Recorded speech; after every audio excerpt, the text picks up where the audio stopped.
Hello everyone, my name is Jainer. Welcome to my YouTube channel where we discuss philosophy, religion, psychology, among other great works of Western literature. So today we'll discuss a book called Candide by Voltaire, which I thought was an amazing book. By the way, the subtitle of the book is Optimism, but you guys will see how, on the contrary, it's not so much a book about optimism, but the tragedy of life, the hardships and the injustices and all of the troubles that happen in life and how to overcome them and possibly find meaning. So to get started in the book, there's a philosopher early on in the book, which Candide, the main character of the book, is very fond of. Candide looks up to a philosopher, kind of like to try to make sense of the world, and so his name is Doctor Pangloss. He's a very wise man in probably all of Westphalia, where the novel takes place. That's the setting of the novel, is Westphalia. It's a fictional world, because this book, after all, is fiction. And so when Candide asks philosophical questions such as, why are things the way they are? Why is there injustice? Why is there suffering? Pangloss has a great answer, and that is, things are the way they are. We cannot alter reality. Everything revolves around cause and effect. Everything revolves around cause and effect,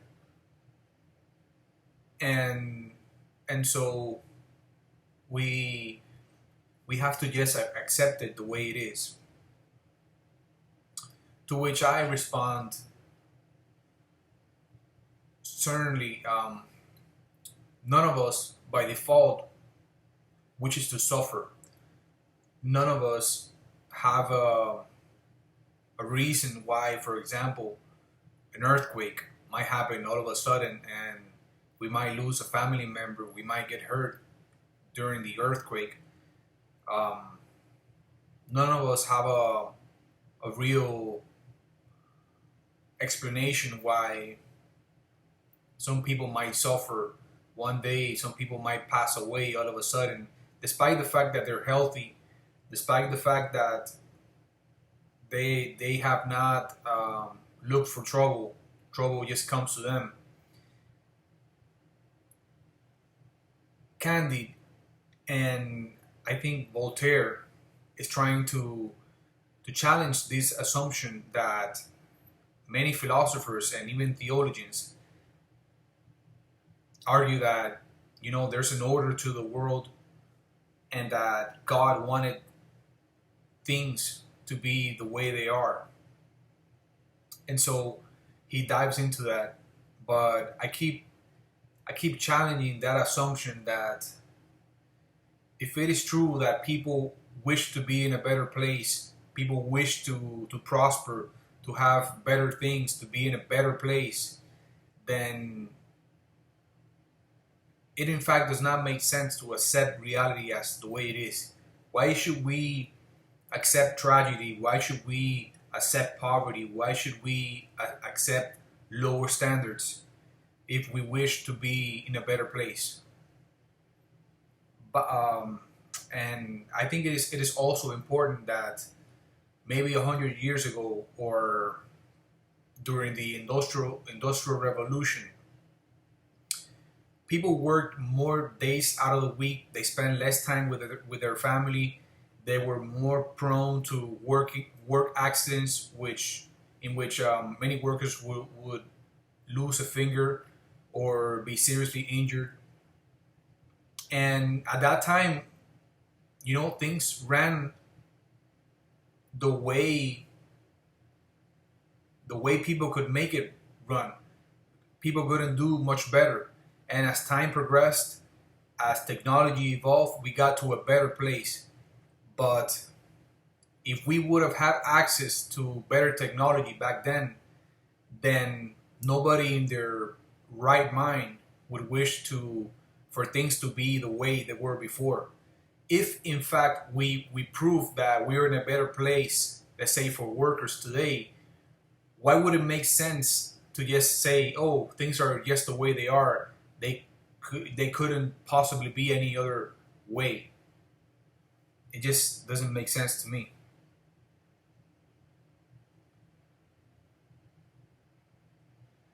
In the novel, there's also the idea, I think Pangloss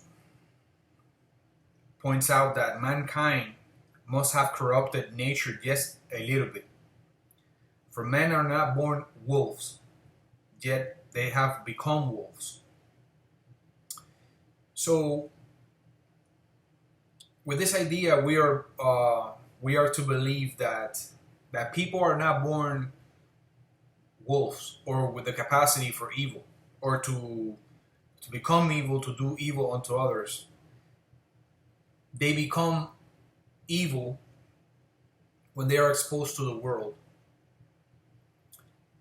So I would argue that if a person is born and their parents are not there for them, they do not guide them,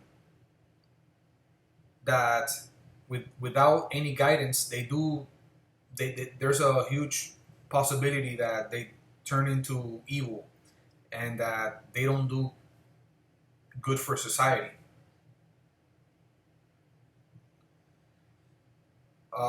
Also, we come to a question throughout the novel, which is what makes life worth living. There is no clear answer to this throughout the novel because, as we see, all of the characters, Candide, Cunegonde, Dr. Pangloss, James the Ambassador, the Old Woman, the Grand Inquisitor, Don Fernando, Cacambo, Martin the philosopher, Paquette, and I'm still missing others. They all suffer great injustices. Candide loses a bunch of money. He has a pure heart, but people keep taking advantage of his goodwill, of his good intentions. Dr. Pangloss is hanged and suffers quite a bit, and yeah, there's great injustice. So going back to the question, what makes life worth living? It is possible that the author is trying to say, there will be suffering in life, and your best bet is to face it and see if you can escape it or overcome it, and probably learn from it, so that you don't fall into the same traps.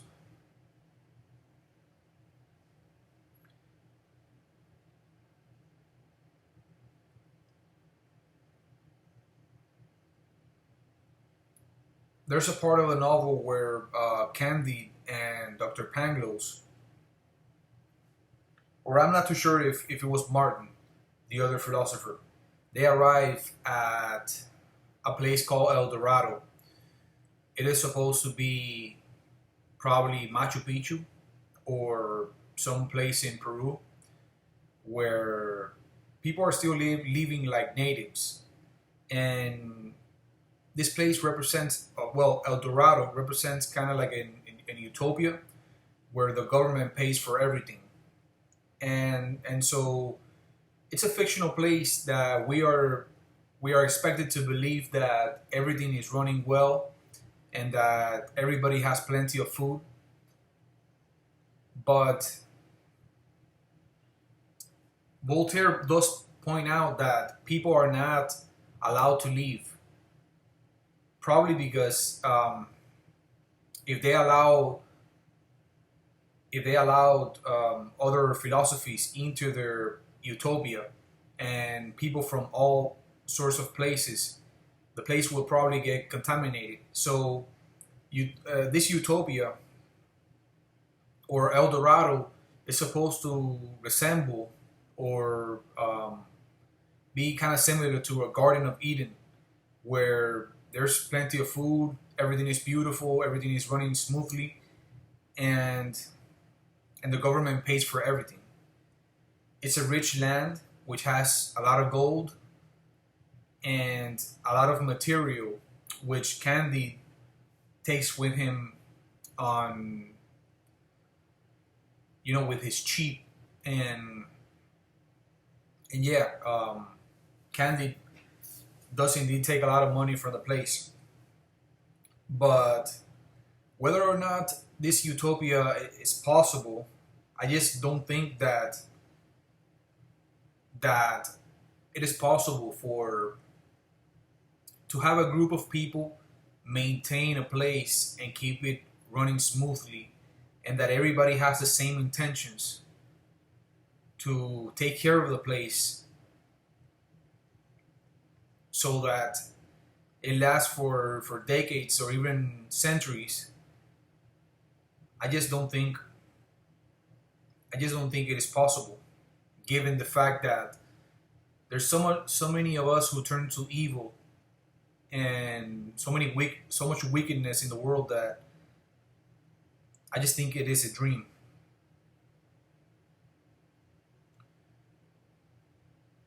And this utopia further on in the novel is also challenged by a response or by an idea that Voltaire throws out, that maybe people have to work. Maybe the only way to make life bearable is to get to work and work on something that will make you a better person, that will make you contribute to society, so that you can give the best of yourself.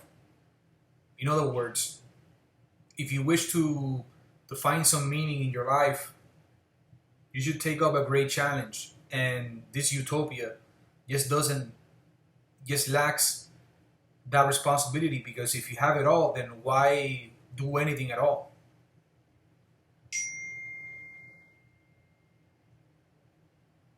So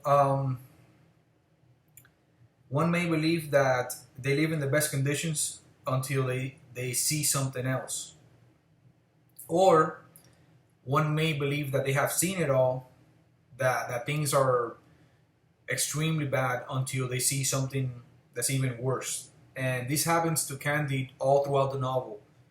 He sees great suffering in one place, then he sails with a friend to another place in Europe, and he sees even more suffering and even worse.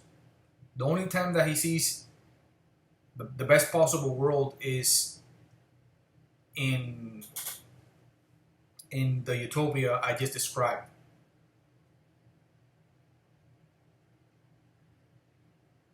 There's a great line, and possibly the most optimistic and the most morally superior, which Candide says in the novel, which is that nothing is certain but virtue. In other words, we cannot control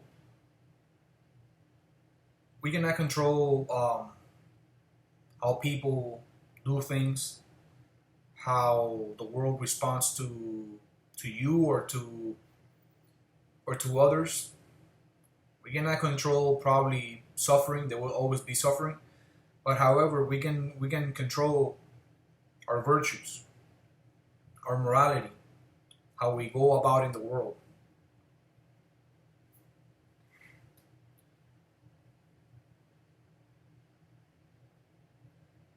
I think God is also questioned in this novel. As you go through the novel, you're faced with the question of, if there is a good God, why does he allow suffering? In other words, if everything is for the better, as Dr. Pangloss points to Candide in the very beginning of the novel, then why do we see so much suffering, and just suffering after suffering? Candide losing money, um, Dr. Pangloss is whipped many times on his feet. He's hanged. Then he's saved by a doctor, which performs a medical procedure on him that he says it hurts him a lot. And so, it's just a lot of pain and suffering. Cunebonde, which is the woman Candide is chasing all throughout the novel, towards like till the end.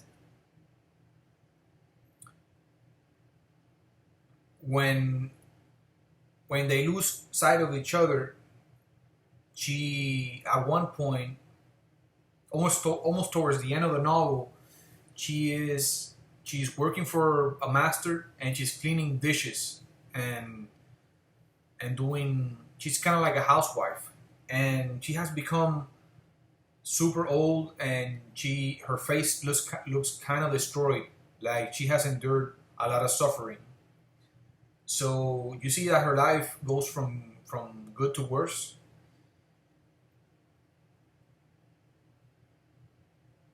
And so yeah, there's a lot of suffering. Martin the philosopher argues that with Candide, that if men in the past have done horrible things, then we expect men to continue being men. Evil is in our nature, just as is the good. Yeah, in other words, Martin lays out a great idea and challenges the optimism of Candide and of Pangloss. He says, in other words, that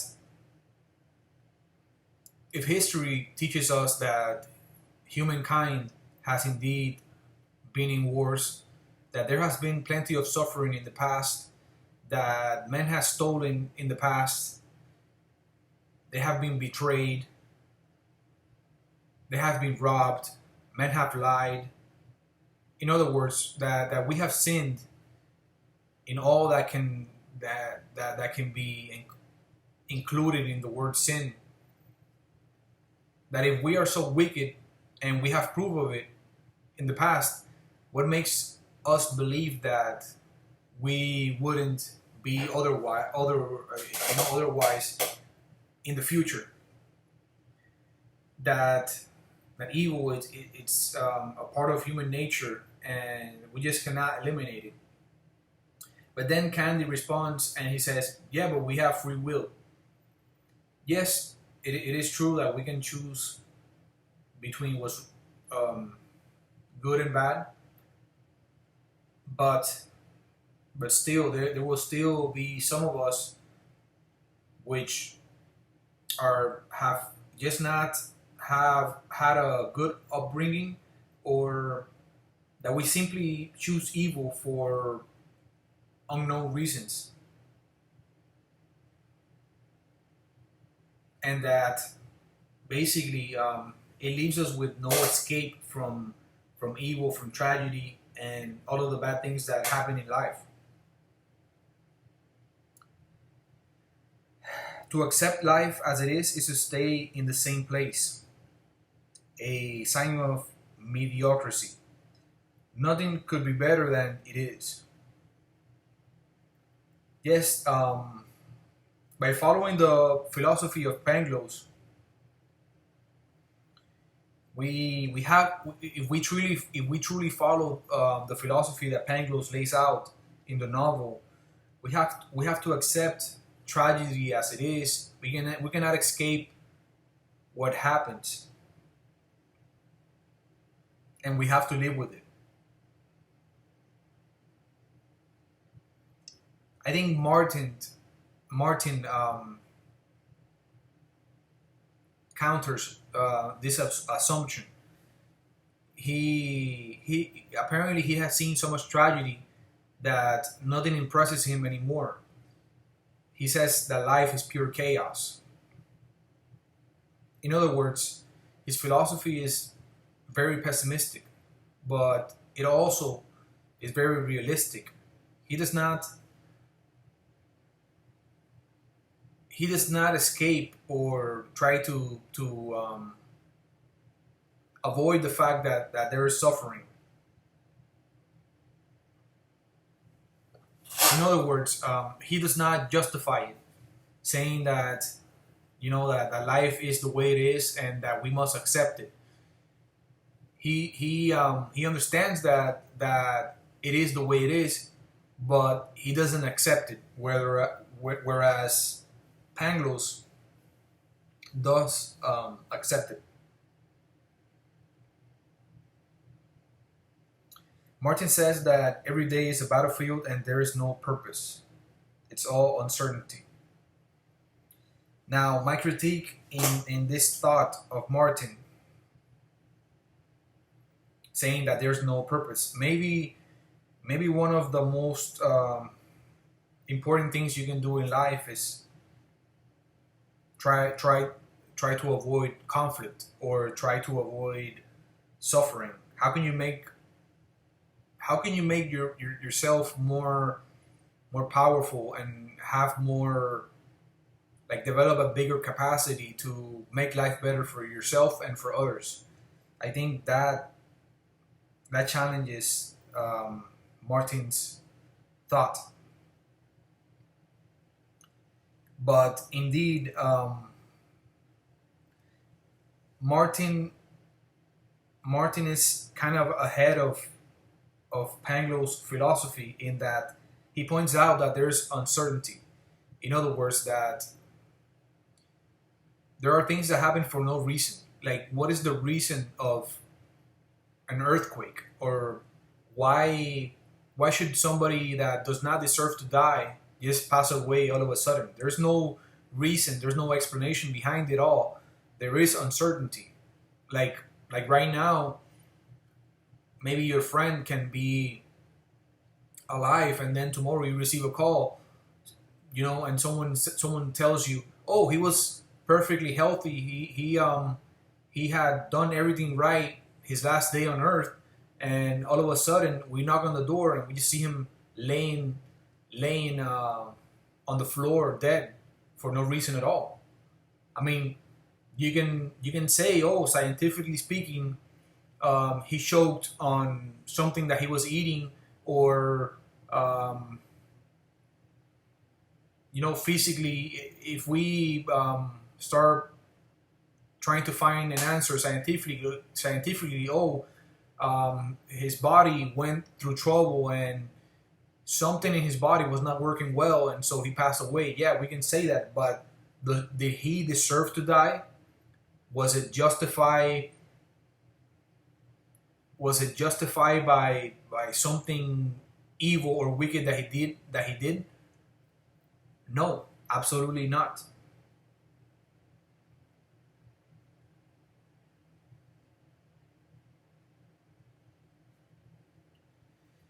By kind of the end of the novel, there is kind of like a saint, or at least he's trying to be portrayed as a saint, because he's presented as a superior man, as a man who knows it all, and is a critique of pure reason. And so Candide and himself are in his own house, and they are skimming books through his library. And so every time Candide mentions a book, he's like, oh, I read it all. I think it's foolish. I think the author was plain stupid, and I didn't even read half of it, or I just read 1 or 2 pages and I had to put it down. It was super boring. I kind of know it all, and so this man has plenty of books and has it all, and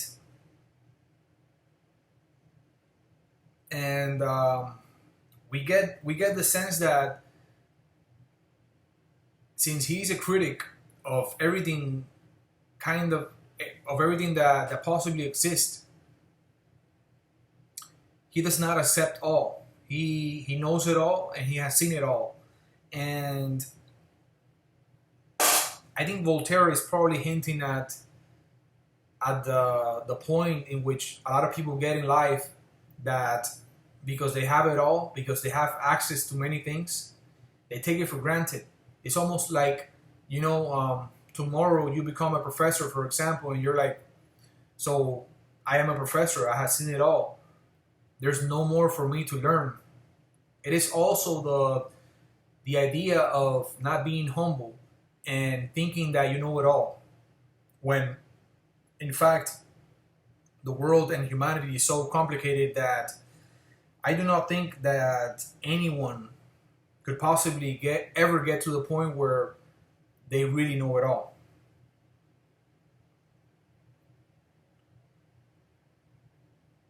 So at the very end of the novel, Candide and Cunegonde, Dr. Pangloss, and possibly Martin,